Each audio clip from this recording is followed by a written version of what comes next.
Antes de nós começarmos, eu queria chamar a atenção dos irmãos uma coisa sobre clamor. A Bíblia diz, deixa assim claro para nós, que Deus ouve e atende o clamor. Quando nós vemos que Deus botou Adão no jardim do Éden, Deus passou todos os animais aos pares diante de Adão. E Adão foi dando o nome: boi, vaca, cão, cadela, gato, gata, macaco, macaca, e cavalo, égua, mas foi criando na mente do homem uma novidade. Mas todo macho tem sua fêmea, cadê a minha? Talvez o homem esperasse que a fêmea dele viesse lá no final. Porque a Bíblia diz, mas para o homem não se achava uma ajudadora que lhe fosse idônea. Então, quando o homem acabou de nomear os animais, ele tinha um clamor no coração dele: cadê a minha fêmea? Eu sou só metade. Ora, o homem representa a terra, o homem é a representação de todo o planeta naquele momento. Todo o planeta clamava pela fêmea. Às vezes eu tenho a impressão que Adão respirava fundo pelo jardim do Éden: cadê minha fêmea? E a Bíblia diz que Deus, que tem o hábito de atender e de suprir a necessidade e não a vaidade, Deus disse o primeiro não da Bíblia: não é bom que o homem esteja só. Far-lhe-emos uma ajudadora que lhe seja idônea. Então, aqui para nós mulheres, para Deus mandar a mulher, teve que subir clamor, o homem teve que gemer. E Deus visitou a terra e trouxe a mulher. E com a mulher vieram todas as possibilidades.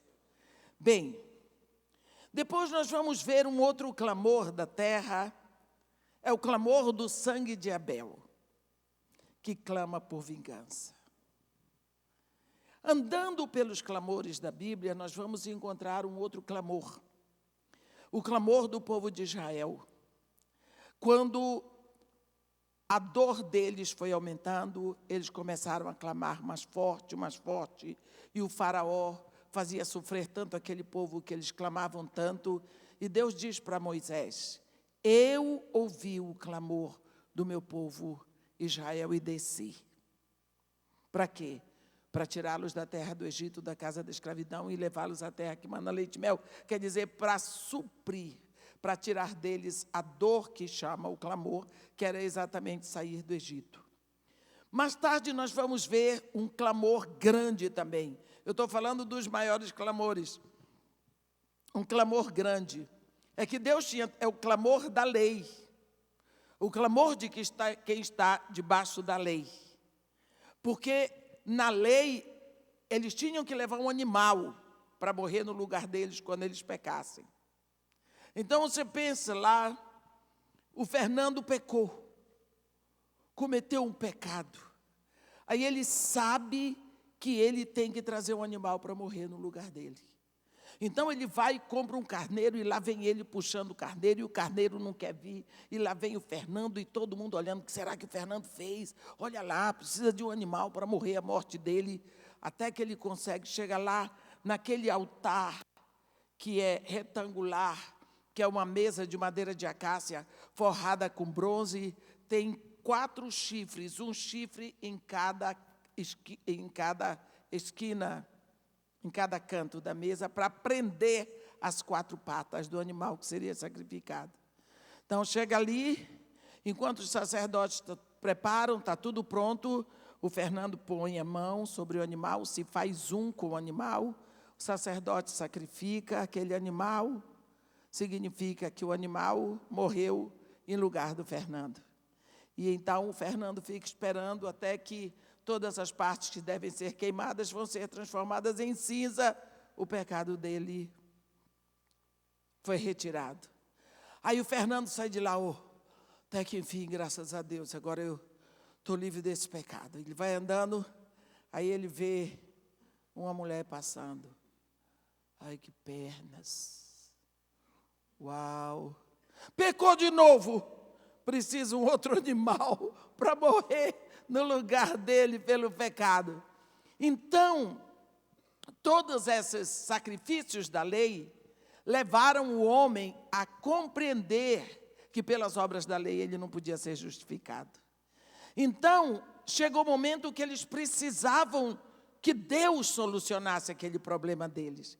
E esse clamor para uma solução foi crescendo e chegou o momento que o povo de Israel clamava pela graça. E Deus, então, visitou o povo com a graça, trouxe a solução, um cordeiro por todos. E assim nós vamos vendo que Deus sempre atende o clamor. Mas quando está na hora de Deus resolver aquele assunto, Ele leva o povo a clamar. Ele leva o povo a clamar.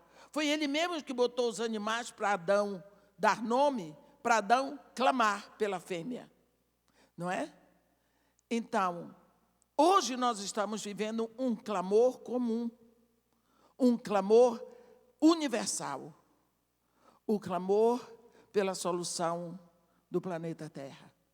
É um clamor que parte do mais pobre ao rico, do mais inculto até o culto, do negro, do branco, do preto, do cristão, do não cristão. Todo mundo clama por uma solução que ninguém vê. Nós sabemos qual é a solução e clamamos por ela, só Jesus Cristo. Então, todos estão clamando pelo retorno de Jesus. Todos nós estamos precisando. Até quem não é crente está dizendo, nós estamos vivendo o fim do mundo. Isto é fim do mundo. Então, é o comentário maior que se ouve, é que nós estamos vivendo o fim do mundo. E então vem um clamor pelo retorno de Jesus Cristo. E eu queria falar um pouco agora de manhã sobre exatamente esse momento que nós estamos vivendo. Por isso, eu gostaria que os irmãos abrissem a Bíblia em Mateus, no capítulo 24. E vamos ler a partir do versículo 32. 32. Aprendei, pois, a parábola da figueira, pois já os seus ramos se renovam e as folhas brotam. Sabeis que está próximo o verão. Assim também vós, quando virdes todas essas coisas, sabeis que está próximo às portas. Em verdade vos digo que não passará esta geração sem que tudo isto aconteça. Amém. Isso porque os discípulos fizeram 3 perguntas para Jesus. Quando sucederão essas coisas? Que sinal haverá da tua vinda? Que sinal haverá da consumação dos séculos? Então, Jesus Cristo vai profetizar para eles, sentado no Monte das Oliveiras. Jesus Cristo vai dizer o que vai acontecer. E então ele fala da sua vinda. E que sinal haverá? Ele disse, vocês têm que olhar para a figueira. A figueira é a representação de Israel. Quando já os seus ramos se renovam e as folhas brotam, sabeis que está próximo o verão. Ora, nós sabemos que o verão é uma estação que vem quando o inverno já passou, quando a chuva já veio, quando a água já caiu. Então, o mundo inteiro, mesmo que não queira, olha para Israel. Jesus Cristo também diz que nós precisamos vigiar. Ele diz que nós não sabemos o dia nem a hora. Ele diz que nem Ele sabe, nem os anjos, só o Pai. E nós somos levados aqui nessa parábola a olhar para o que está acontecendo em Israel. Jerusalém é a cidade que identifica os sinais dos tempos. Porém, existem outras provas de que nós estamos nos tempos finais. Vamos ver um pouquinho essas provas. A primeira delas está escrita em Daniel 12, no versículo 4, quando Deus diz para Daniel: tu, porém, Daniel, encerra as palavras e cerra o livro até o tempo do fim. Muitos esquadrinharão e o saber se multiplicará. Olhe bem. Tempo do fim, o saber se multiplicará. Esse sinal que Deus falou para Daniel é também um dos sinais que Jesus Cristo diz aqui.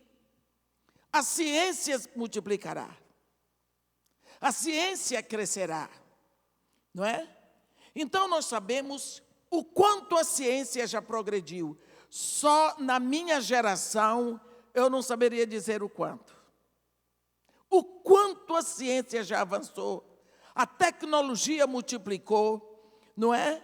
Com a ponta do seu dedo, dentro da sua casa, numa telazinha pequena, você viaja ao mundo, você sabe o que está acontecendo no mundo todo. Você compra passagem aérea de dentro do seu banheiro, com a ponta do seu dedo. Você tem toda a informação mundial, não é? Você consegue trazer a sabedoria do mundo todinha para você, com a pontinha do seu dedo assim, não é? Nós já estamos na época em que se fazem clonagem. Como é que está a nossa aviação? Em 5 horas você faz de Nova York para Londres. Então, o avanço tecnológico é tão grande que ninguém consegue mais alcançar, porque ele vai sempre na frente. Então, se Deus deu esse avanço tecnológico, esse avanço da ciência como sinal dos últimos tempos, para Daniel, Jesus Cristo respondeu e também disse: a ciência multiplicará. Então, nós estamos sabendo que é prova de que nós estamos vivendo os tempos finais. Agora temos outra prova, é a existência do Estado de Israel. Por que a existência do Estado de Israel é uma prova dos últimos tempos na terra? Porque Jesus diz em Mateus 24, em verdade, eu vos digo que não passará essa geração sem que tudo isso aconteça. Quer dizer, não passará a geração que viu a figueira florescer. Ora, qual é a geração que viu a figueira florescer? A geração que está presente desde 1948. Eu creio que todo mundo aqui nasceu depois de 48, menos eu que nasci em 44. Mas faço parte dessa geração. A geração que vem dos anos 40 em diante é a geração que vê a figueira florescer. Por quê? Porque a figueira é o nome que se dá a Israel.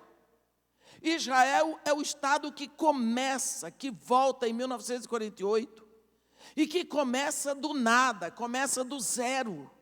Hoje é a 4ª maior potência mundial, 2º maior fabricante de vinho, um ovinho desse tamanho, gente, que tem um subsolo pobre, um solo pobre, tudo. Israel não tem petróleo, no meio do Oriente, cercado de estados árabes. Israel é o lugar que não tem petróleo.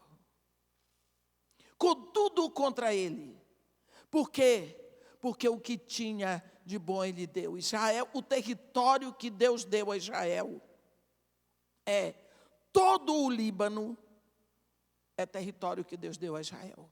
Todo o Iraque é território de Israel. Metade da Síria é território de Israel. 1/3 da Jordânia é território de Israel. Não, desculpem. Metade da Síria é território de Israel. 1/3 da Jordânia e todo o norte da Arábia Saudita fazem parte do território que Deus deu a Israel.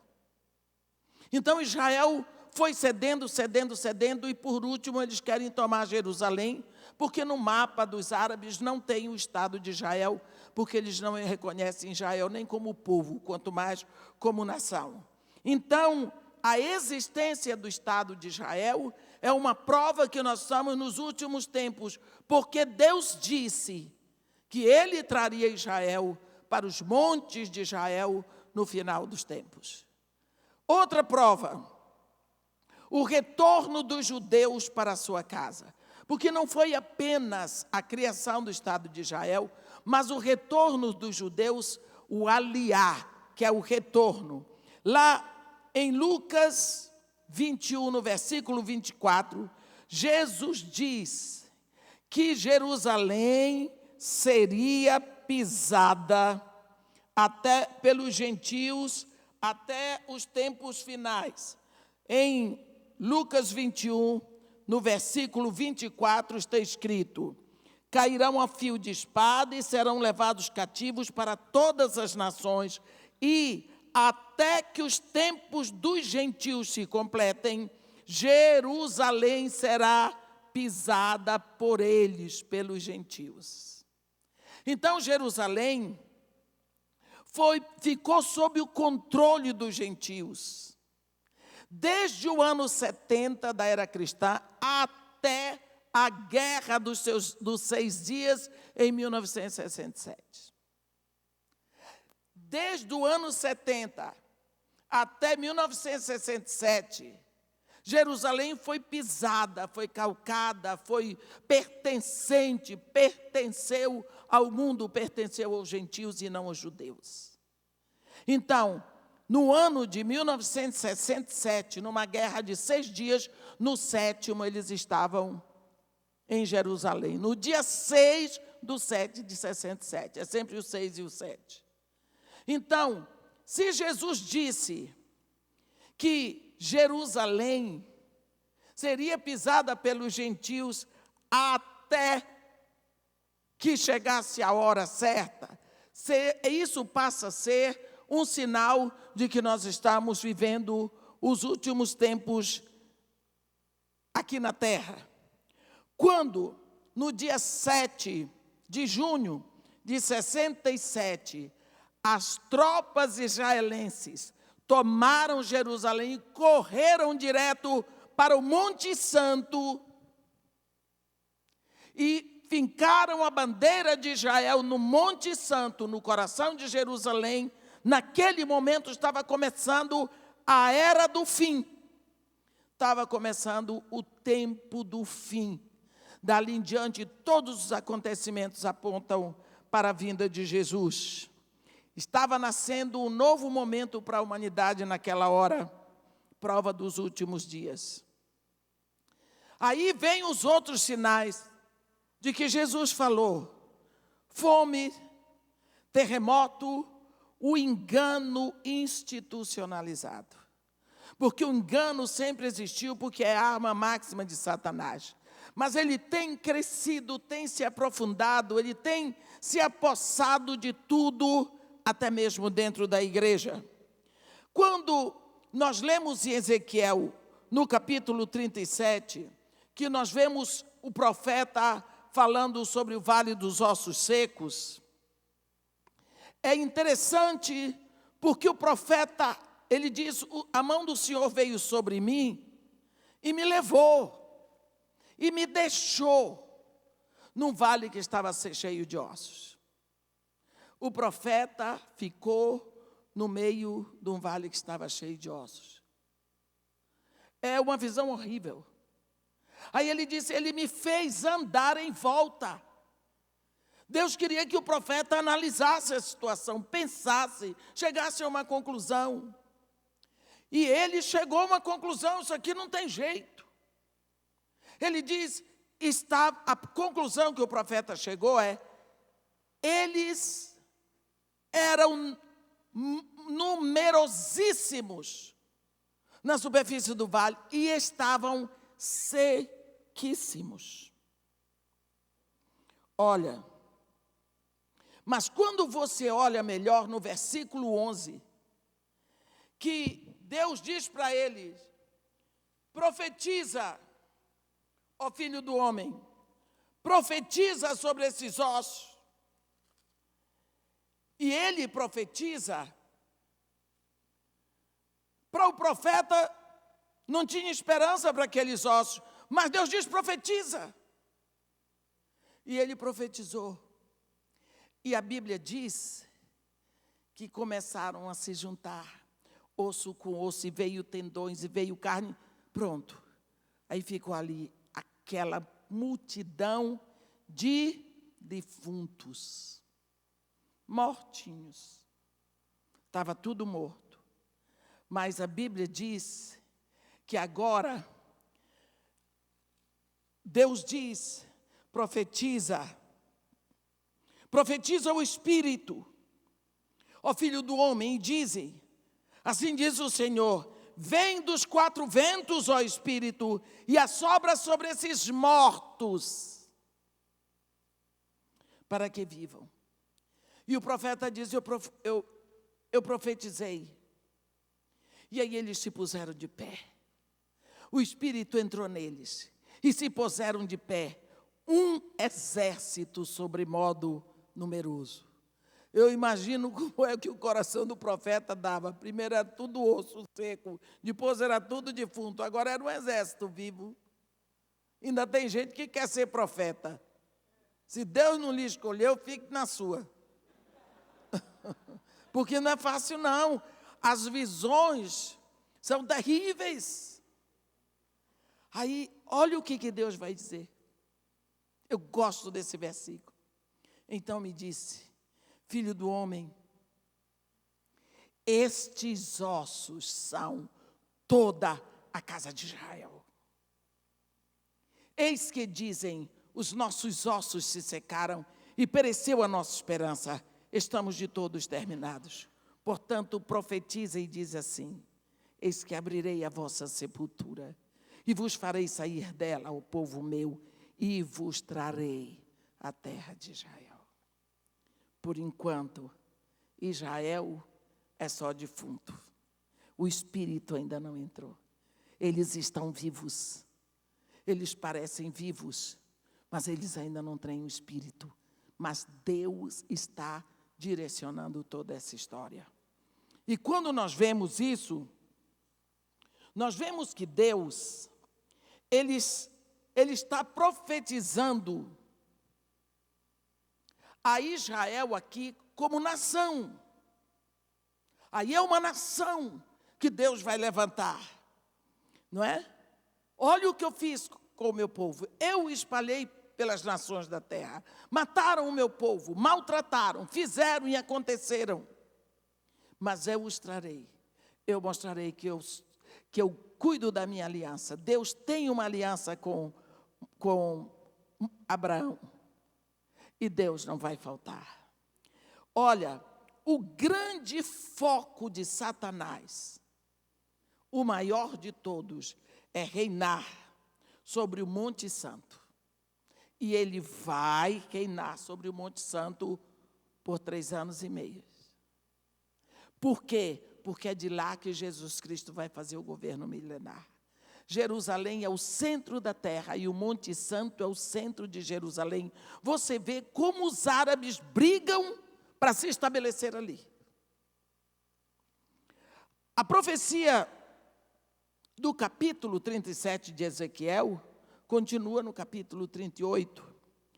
E hoje, quando o profeta diz assim: veio a minha palavra do Senhor dizendo: filho do homem, volve o rosto contra Gog, da terra de Magog, príncipe de Ros, de Meseque e de Tubal.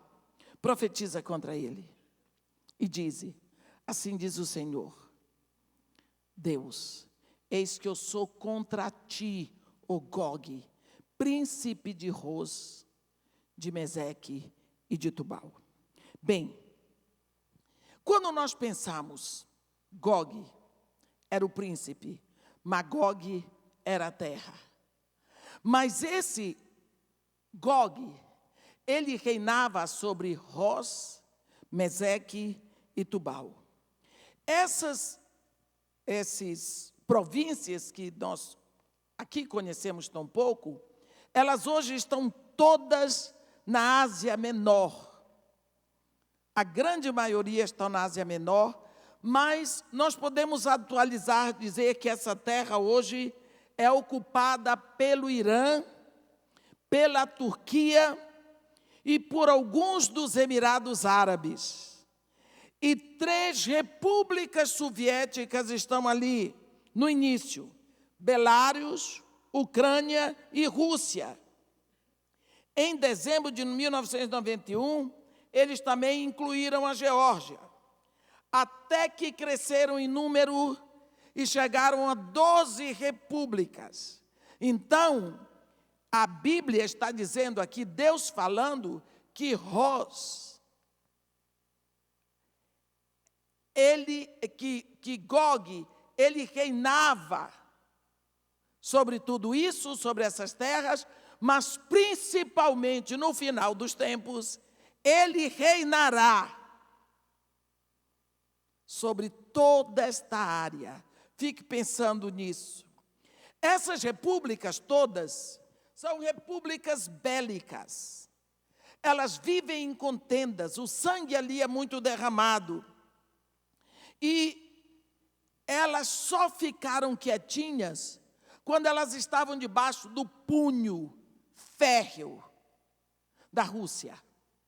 Enquanto a Rússia estava dominando com mão de ferro ali, elas estavam quietas. Mas quando houve a queda do comunismo, em que a União Soviética ficou esfacelada, elas apareceram. E você vê toda hora guerra ali naquelas regiões. Moscou é a maior cidade e por isso ela é a capital de Ros, que é a Rússia. Aqui em Ezequiel 38, Ros é o nome dado às repúblicas soviéticas, porque eles têm todos a mesma língua e a mesma cultura. Tubal e Meseque são estados, províncias que estão ali naquela direção dos Montes Urais, que são muito, não sei se vocês assistiram. Eu me lembro quando estava passando aquele filme Doutor Zhivago. Eu gostei muito daquela. Quem assistiu? Pois aquelas montanhas são as montanhas Urais, né? Onde tem o rio Ural. Eu me lembro que eu fui pesquisar aquilo tudo naquela época, porque eu gostei daquela região. E esse foi um dos meus sonhos, conhecer aquela região toda. Então, essas províncias ficam ali. Ezequiel 38, aqui no versículo 5 diz: Deus vai incluir, Deus vai identificar povos que vão se unir com Gog. Ele diz: persas e etíopes, e pute com eles, todos com escudo e capacete. Presta atenção.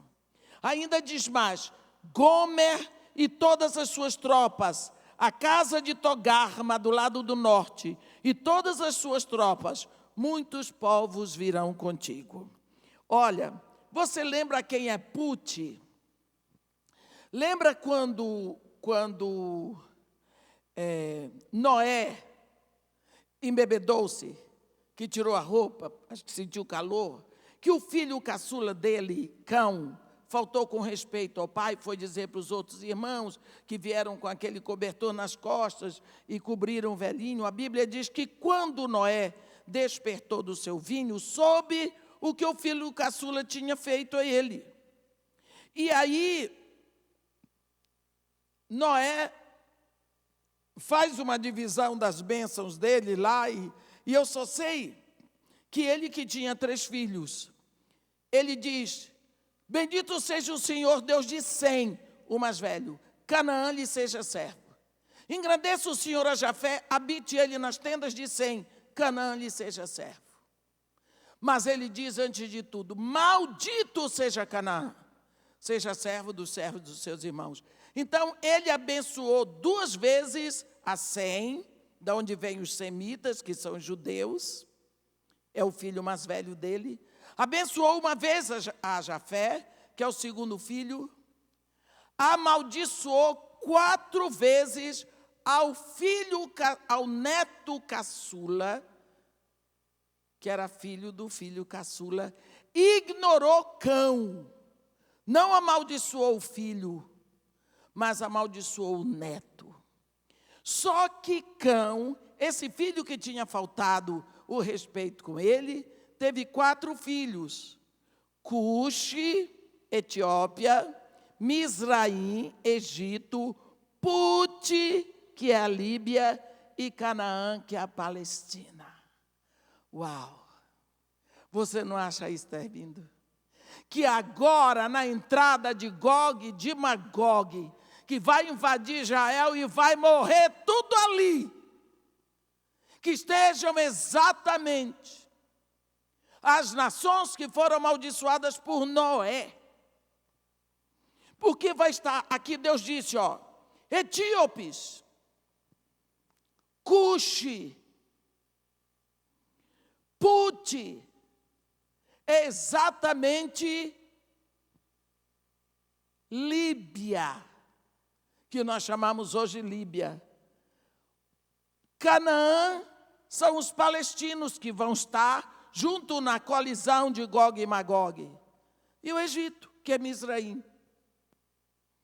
Então você vê uma maldição que vem lá da boca de Noé, logo depois do dilúvio, como ela vai afetar os tempos finais. Porque Deus diz que Ele vai acontecer uma coalizão russa com todos os países árabes, meus irmãos. Eu tremi semana atrasada, quando eu estava vendo televisão e eu vi o Bashar al-Assad sentado em Moscou, no gabinete do Vladimir Putin. Sentado, pernas cruzadas, parecia gente. Eu tomei um susto, eu tremi. Eu andava pela minha sala que eu não sabia o que fazer. Eu dizia, Senhor, eu clamava a Deus, porque eu vi a coalizão de Gog. E vocês vão ver por quê. Eu vi a coalizão de Gog, porque todo mundo sabe que a Rússia está ajudando a Síria. A Rússia, o Irã e a China. Todo mundo sabe, porque Bashar al-Assad não poderia estar enfrentando de peito toda essa guerra civil se não tivesse armamento da Rússia. Não poderia. Mas, por que é que agora esse homem, que há anos não sai da Síria, saiu e ainda fez questão de aparecer na mídia internacional lá? Por quê? Porque agora eles estão abrindo. Eles não fazem mais questão de esconder de ninguém. O tempo está se aproximando. Deus aqui está identificando os invasores. E ele ainda diz, Pérsia, Etiópia, Líbia, Goma e Tagarma, do lado norte. Essas nações, Gomer e Togarma, são nações que estão sempre clamando por uma guerra santa contra Israel. Gomer e Togarma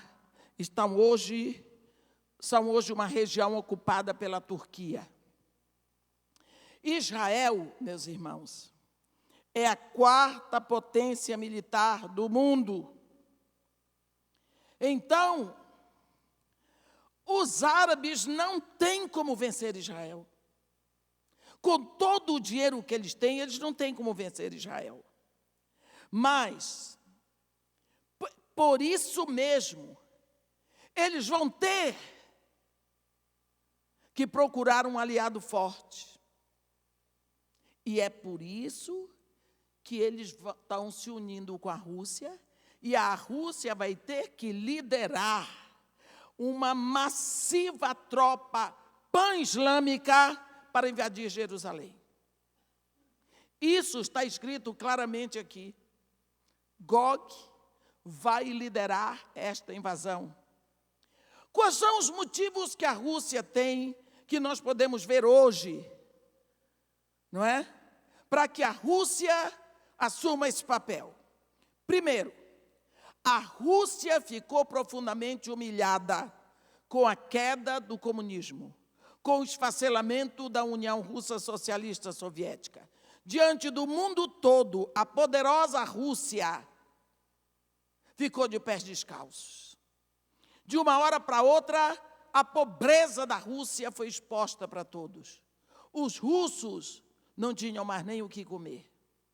Eu me lembro quando eu morei no Iraque, lá em Basra, tinha um bairro só de russos, porque haviam duas companhias explorando petróleo no Iraque. A Petrobras, com o nome de Braspetro, que era a companhia onde meu marido estava trabalhando, e a companhia russa. Nós, as brasileiras, íamos para o SUC, para o mercado, comprávamos o que quiséssemos. Nós tínhamos o motorista da van que nos levava, nós tínhamos o dinheiro, nós comprávamos as melhores coisas, nós estávamos sempre bem vestidas. Naquela época eu me vestia muito bem. Mas as russas compravam a roupa velha. Sapato velho, elas iam no mercado, no flea market, no SUC. Elas compravam. Sabe quando eles vendem as carnes, eles jogam os ossos? É lá que as mulheres russas iam catar ossos. Elas estavam sempre mal vestidas. Nós tínhamos a minha casa tinha 3 andares. Eu tinha meu próprio carro. Antes eu tinha motorista, depois a Petrobras perguntou quem precisava de carro, dos gerentes. Meu marido era gerente, eu tinha o meu próprio carro. Elas, coitadas, aquelas mulheres mal vestidas, eu nem digo que eram humildemente vestidas, porque eu vejo lá na favela, as mulheres se vestem com humildade, mas elas se vestem bem. Elas têm bom gosto, pelo menos para mim, brasileira, a mulher brasileira é uma mulher graciosa. Mas elas são aquele... Entende? Aquele cabelo cortado. Cada casa, se tivesse 4 quartos, 4 famílias russas moravam lá. Eu tinha uma casa de 3 andares. 3 andares com vários banheiros. Eu tinha ar-condicionado até na cozinha. Elas moravam pobremente. Tinha a escola russa onde elas tinham que trabalhar de graça. Tudo isso. Que humilhação. E eles viviam os maridos no campo de petróleo. Tanto que aqueles garotos que serviam lá pelo sul que falavam russo. Porque a quantidade de russos que tinha no Iraque. Só que naquela época eu não tinha cultura bíblica o suficiente para pescar essas coisas. Eu não sabia. Senão teria ido mais fundo. Mas hoje nós sabemos a situação da Rússia, que só foi aberta quando houve a queda do comunismo, quando ficou escancarado o esfacelamento da União Russa Socialista Soviética. E a Rússia, hoje, você lê os anais econômicos e você aprende que a situação russa, a economia russa é fraca. Eles não têm uma boa situação financeira. Economicamente, eles estão pobres, mas eles têm poderio bélico. Eles têm uma massiva arrumação na Sibéria, aonde eles guardam milhões e milhões e milhões de vírus e de bactérias mortais para soltar no final dos tempos. Também, eles têm um poderio bélico, eles têm armamento.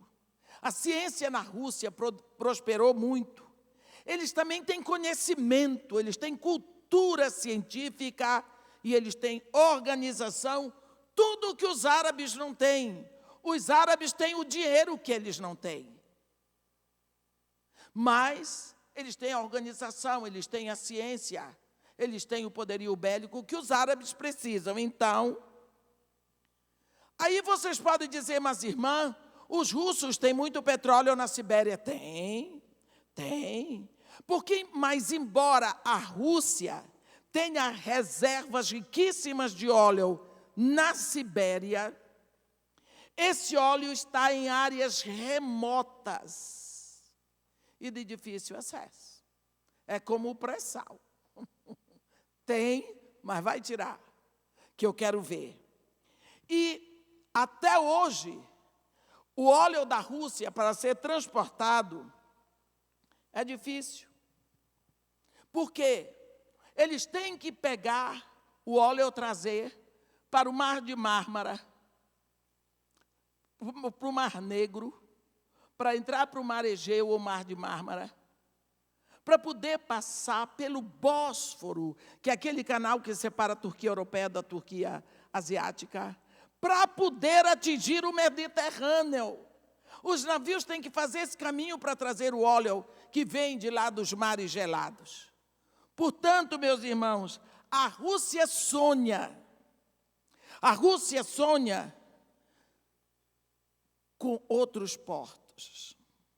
Ela necessita de outros portos, com água que não seja gelada. Quando nós olhamos para o mapa da Rússia, é porque eu não tive tempo, eu preparei isso aqui hoje à noite, de madrugada, de preparar um mapinha daqueles que você projeta, mas quando você chega em casa, dá uma olhadinha no mapa da Rússia, você vai ver que todos os portos da Rússia estão em águas congeladas do Oceano Ártico. Tudo ali. Por isso, a Rússia necessita urgentemente de portos, pelo menos um no Mediterrâneo. E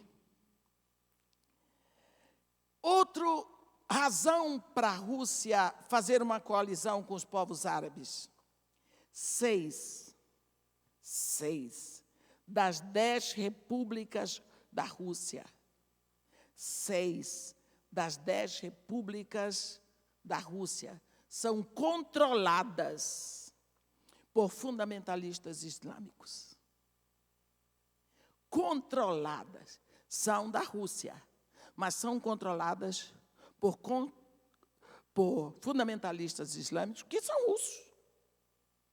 Você tem visto isso toda hora que você assiste os jornais. Você vê.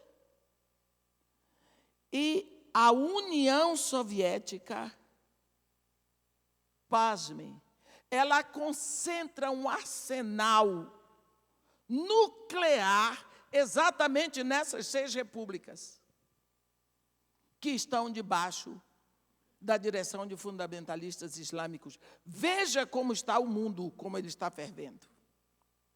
Então, a Rússia, ela sonha em voltar à magnitude do passado. A Rússia ainda não digeriu o fracasso da queda da União Russa Socialista Soviética. Você se lembra como a Rússia, desculpe o termo, ela peitou as Nações Unidas na questão da Crimeia? Faço sim. E daí? Por quê? A Europa não pode se levantar contra a Rússia. Por quê? Porque eles precisam do óleo da Rússia. Porque se a Rússia não fornecer o óleo para a Europa, eles morrem congelados.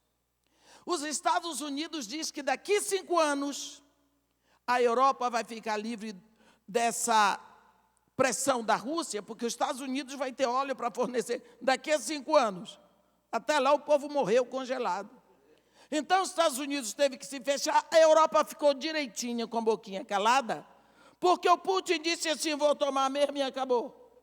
Vem, que eu quero ver. Se bem que ele estava contando com o dinheiro dos árabes, porque eles não tinham dinheiro, eles precisam vender o óleo também. Mas ele peitou. E quando você olha para o rosto daquele homem, você se arrepia. Não sei se você já viu, mas é horrível. Eu sinto a mesma reação que eu sentia quando eu olhava para o Arafat. Mesma coisa. Agora, nós sabemos que a Rússia vai fazer uma coalizão, está escrito aqui. Nós já vimos os motivos que a Rússia tem para fazer essa coalizão. Está escrito na Bíblia que Gog vai concentrar todas essas nações dali. Vou ler de novo. Filho do homem, volve o rosto contra Gog, da terra de Magog, príncipe de Ros, de Meseque e de Tubal, e profetiza contra ele e diz: assim diz o Senhor Deus, eis que eu sou contra ti. Puxa vida, se Deus é contra mim, quem será por mim? Nessa hora a gente sabe que Gog vai se danar todinho. Eu sou contra ti, ó Gog, príncipe de Ros, de Meseque e de Tubal. Far-te-ei que te volvas, porei anzóis no teu queixo, e te levarei a ti e todo o teu exército, cavalos e cavaleiros, todos vestidos de armamento completo, grande multidão com pavês de escudo, empunhando todos a espada.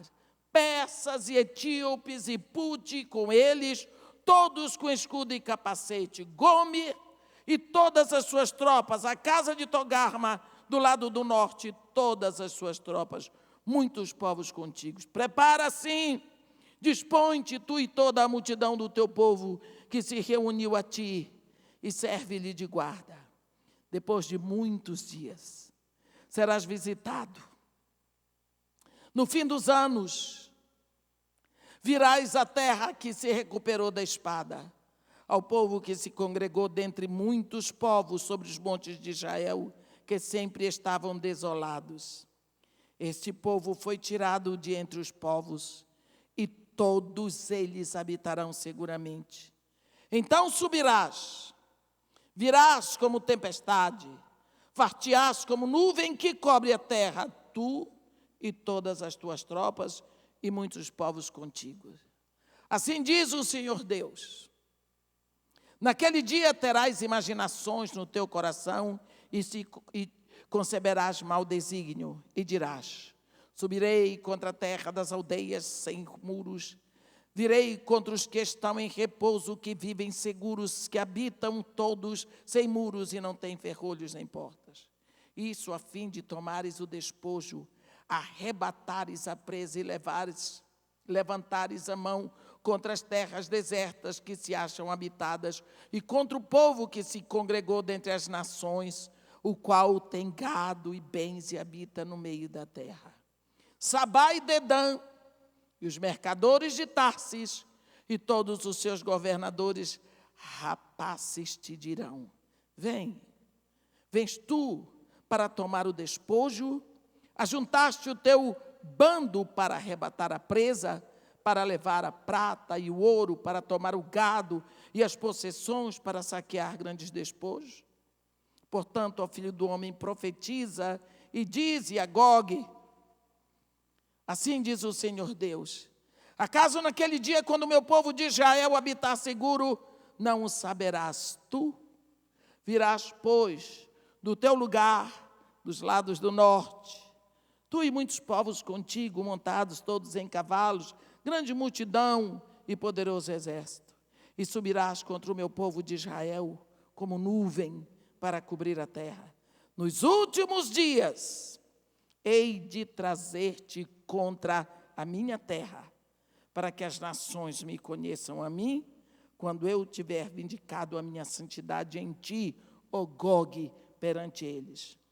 Assim diz o Senhor Deus: não és tu aquele de quem eu disse nos dias antigos, por intermédio dos meus servos, os profetas de Israel, os quais então profetizaram durante anos, que te faria vir contra eles?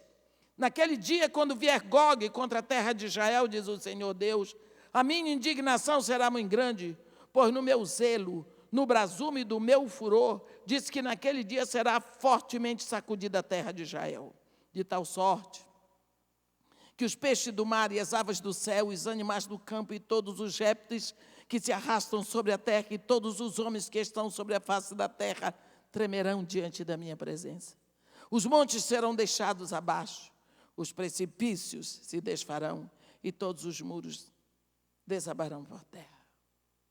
Olhe que nós demos aqui alguns motivos e mesmo razões para que a Rússia faça uma coalizão com os árabes e chefie essa coalizão árabe. Mas existe um motivo maior, é que Deus disse que vai trazê-los. E que vai botar anzol no queixo deles. Vem, porque aqui é que tu vais me pagar. Quando tu vieres contra Israel, com todos aqueles que querem ver o fim, eu vou te mostrar que eu sou o Senhor deles. Eu fico impressionada, porque tudo isso já está pronto. Tudo isso já está pronto. Porei anzóis no teu queixo e te levarei a ti e a todo o teu exército. Essa invasão de Gog e Magog é uma invasão orquestrada por Deus. Deus, quando sai de Senhor dos Exércitos, sai de pé. Olha só o que vai acontecer.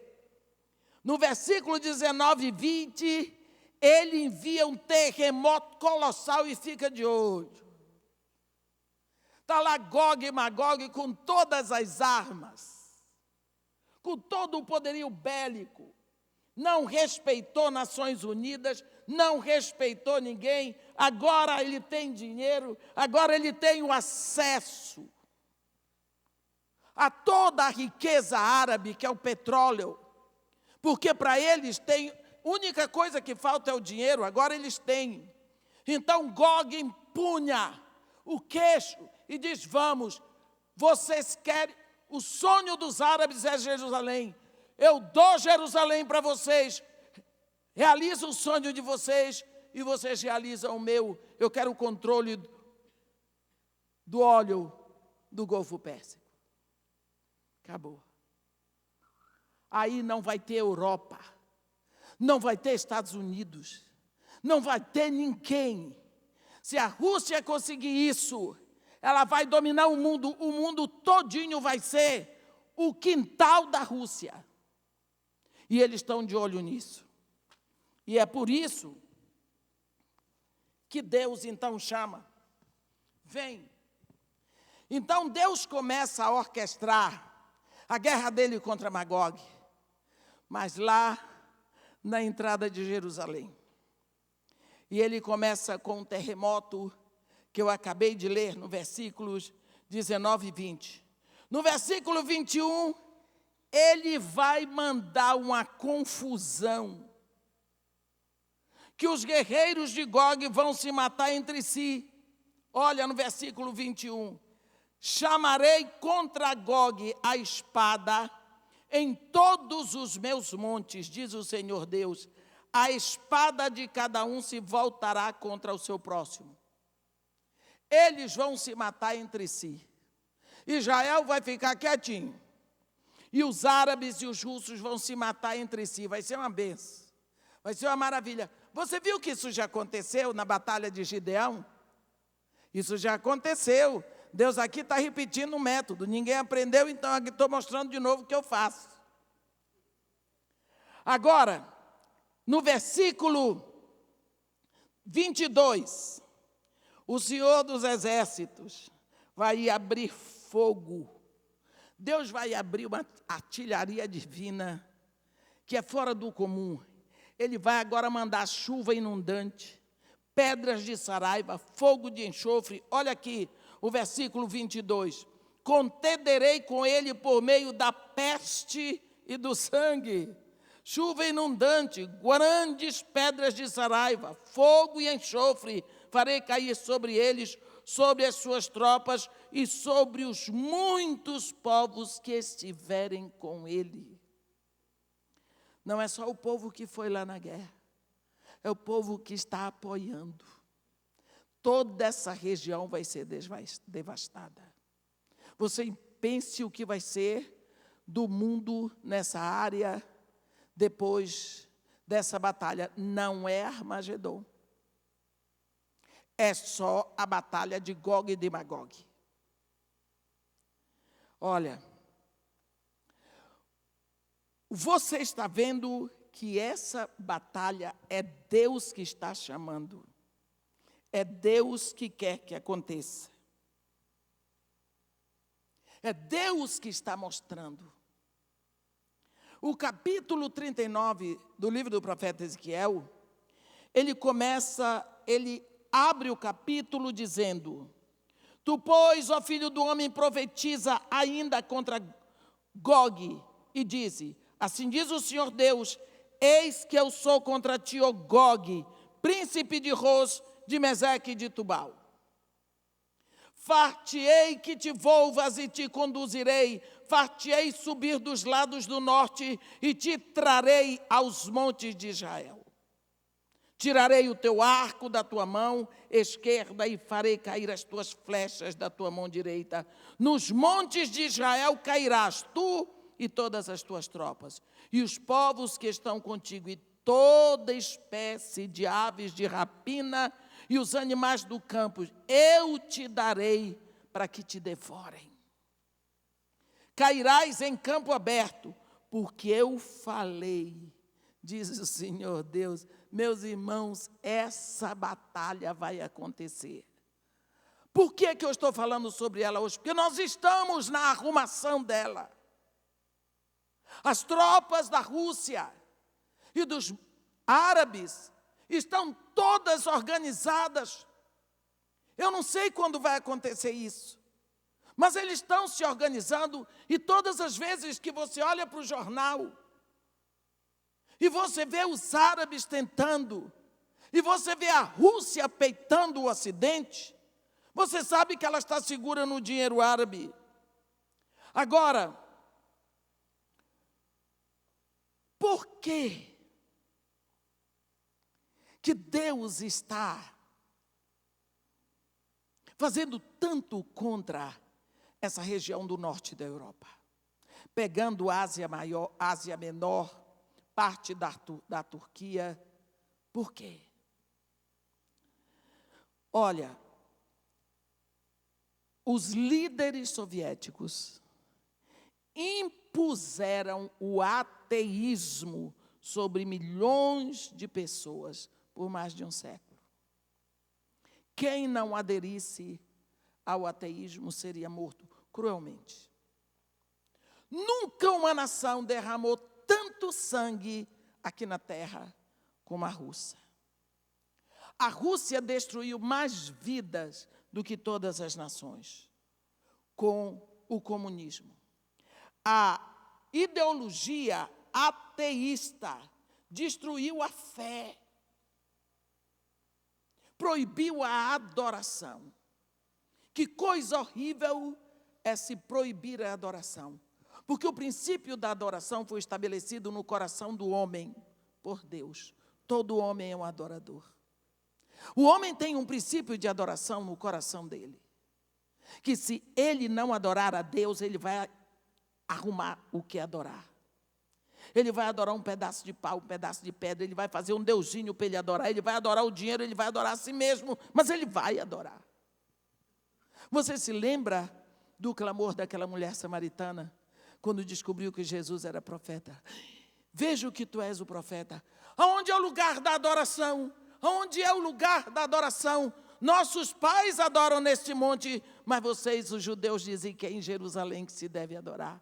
Uma mulher que estava no 6º marido, dizendo não tenho marido, quer dizer, já estava olhando para o 7º, mas o clamor da adoração. Todo o pecado da vida dela não abafou o clamor e a necessidade da adoração. O homem precisa adorar mais do que ele precisa de água para beber. O homem precisa adorar como ele precisa de oxigênio para respirar. E você vê Jesus dizer para ela, mulher, é fácil. Porque não é onde adorar, é como adorar, é onde você estiver. Não é no monte, não é em Jerusalém. Então, a ideologia do comunismo proíbe a adoração. Vocês lembram? Qual foi o último passo de Deus com o faraó? Vai dizer para o faraó: deixa o meu povo sair para que me sirva. Servir na Bíblia é atuação de servo. Trabalhar é atuação de operário. Quando Deus diz para que me sirva, é para que me adore. Então, Deus incrementou tudo no Egito porque Faraó proibiu a adoração. E foi parar onde foi porque proibiu a adoração. Deus criou o homem para ter relacionamento íntimo, profundo, contínuo com Ele. Então, proibir o homem de adorar é uma ofensa terrível a Deus, porque o propósito de Deus é esse. Quando foi fundada essa coalizão daquelas províncias ali, formando a União Russa Socialista Soviética, o ponto foi esse: religião, 0, ateísmo, 100. Quer dizer, quis matar a parte espiritual, a visão espiritual do homem, e todos tiveram que se fechar. Então, isso foi uma ofensa terrível a Deus, porque nesse momento eles estão tentando proibir Deus do que lhe agrada, que é a fé. Sem a fé ninguém pode agradar a Deus. Eles se colocaram no lugar de Deus. Eles usurparam o direito de Deus. E Deus agora diz: vem você com toda a sua tropa. Eu vou dar um banquete para as aves do céu, para os animais do campo, os corpos de vocês. Como fez com Jezabel, vai fazer com Gog, príncipe de Magog, e com todas as províncias que estão com ele. Na realidade, o que a Rússia quer, o óleo do Golfo Pérsico, o acesso a águas mornas e a hegemonia ali em toda aquela região.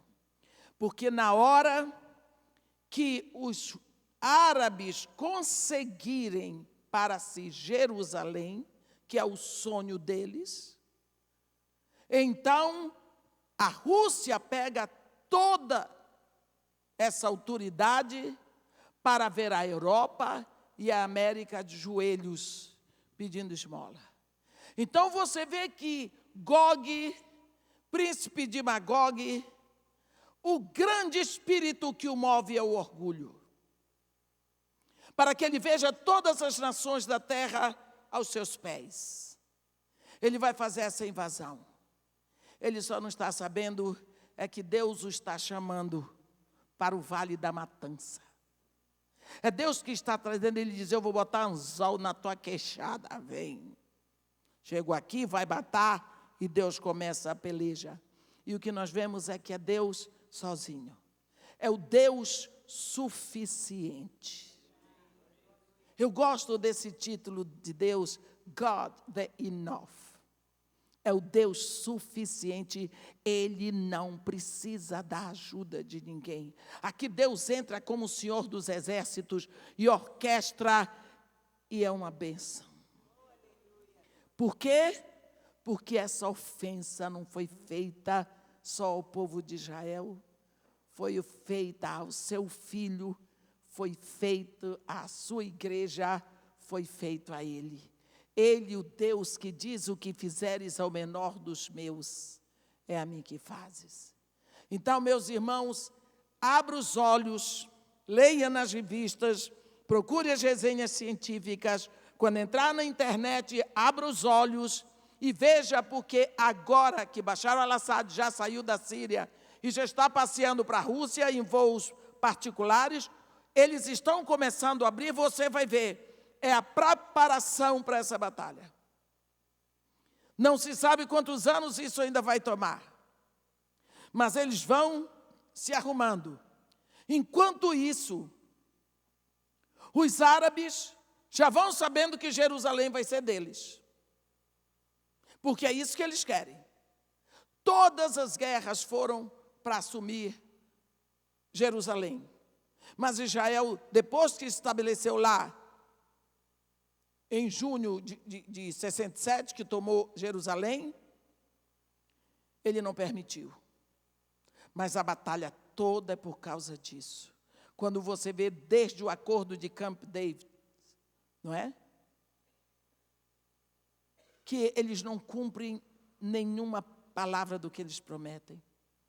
Eles prometeram cessar a guerra se fosse dado a ele Belém. Deram, eles disseram, agora nós queremos Jericó. Deram, agora, e depois agora nós queremos metade de Jerusalém para ser a nossa capital.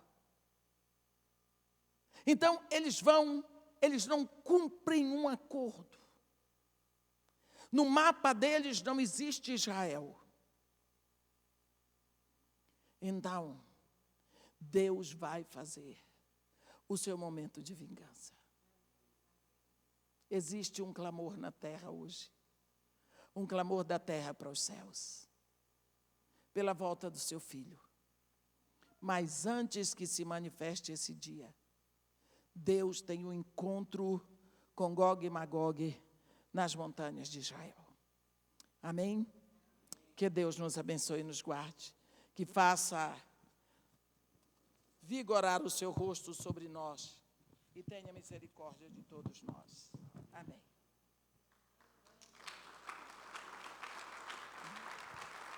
Deus abençoe. Glória a Deus. Que coisa linda, né, irmãos?